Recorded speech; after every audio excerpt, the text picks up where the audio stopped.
দল থেকে বহিষ্কৃত হয়েও নিজের নতুন শক্তিতে ম্যাজিক দেখালেন পশ্চিমবঙ্গের হুমায়ুন কবির।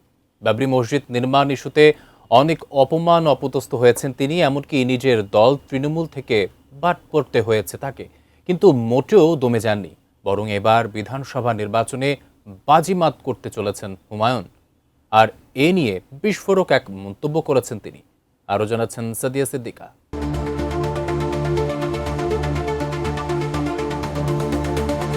পশ্চিমবঙ্গের রাজনীতিতে এখন আলোচনার কেন্দ্রবিন্দুতে একজনই, হুমায়ুন কবির।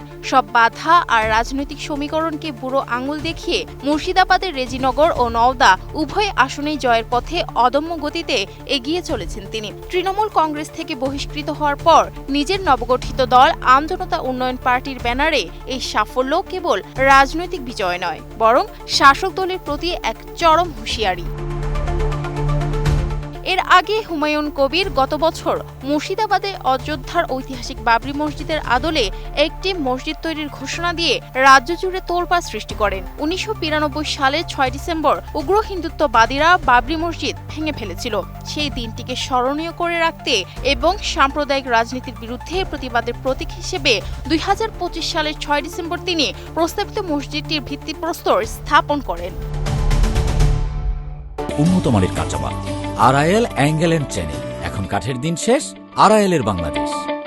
যদিও এই সাহসী পদক্ষেপের কারণে মমতা ব্যানার্জির নেতৃত্বাধীন তৃণমূল কংগ্রেস তাকে দল থেকে বহিষ্কার করেছিল, কিন্তু হুমায়ুন তার সিদ্ধান্তে ছিলেন অনড়। নিজের ধর্মীয় ও রাজনৈতিক আদর্শকে পুঁজি করে তিনি মানুষের দ্বারে দ্বারে গিয়েছেন, যার প্রতিফলন আজ ব্যালট বাক্সে অত্যন্ত স্পষ্ট হয়ে উঠেছে। ভোট গণনায় বিশাল ব্যবধানে এগিয়ে থাকার পর সাংবাদিকদের মুখোমুখি হয়ে তিনি নিজের সাবেক দল তৃণমূল কংগ্রেসের উপর তীব্র ক্ষোভ উগরে দেন হুমায়ুন কবির। তিনি বর্তমান সরকারকে ব্রিটিশ শাসনের চেয়েও ভয়াবহ আখ্যা দিয়ে বিস্ফোরক মন্তব্য করেন। তিনি দাবি করেন, মমতা ব্যানার্জি ৩ বার মুখ্যমন্ত্রী হলেও তিনি তার ভাইয়ের ছেলেকে মাত্রাতিরিক্ত ক্ষমতা দিয়ে সাধারণ মানুষের সাথে প্রতারণা করেছেন। গত ১৫ বছরে তৃণমূল যে পরিমাণ লুটপাট করেছে তা ব্রিটিশদের ১০০ থেকে ২০০ বছরের শোষণকেও ছাড়িয়ে গেছে বলে তিনি মনে করেন। তার মতে তৃণমূলের এই ভরাডুবি তাদের প্রাপ্যই ছিল এবং বাংলার সচেতন মানুষ ব্যালটের মাধ্যমে তাদের দুর্নীতির যোগ্য জবাব দিয়েছে। নিজের জয়ের ব্যাপারে শতভাগ আত্মবিশ্বাসী হুমায়ুন কবির জানান, তিনি ২টি আসনেই লড়াই করেছেন এবং দুটিতেই বিপুল ব্যবধানে জয়ী হতে যাচ্ছেন। দুপুর ৩টার মধ্যেই জয়ের সার্টিফিকেট হাতে নিয়ে তিনি ফিরবেন বলে দৃঢ় প্রত্যয় ব্যক্ত করেন।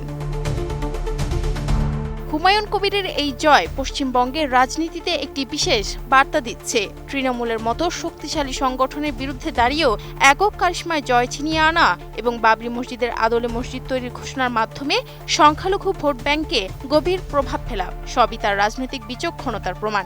একই সাথে তৃণমূলের কথিত লুটপাট এবং পরিবারের শাসন নিয়ে মানুষের পুঞ্জীভূত ক্ষোভকে তিনি সঠিকভাবে কাজে লাগাতে পেরেছেন। Sadia Siddika, ATN news.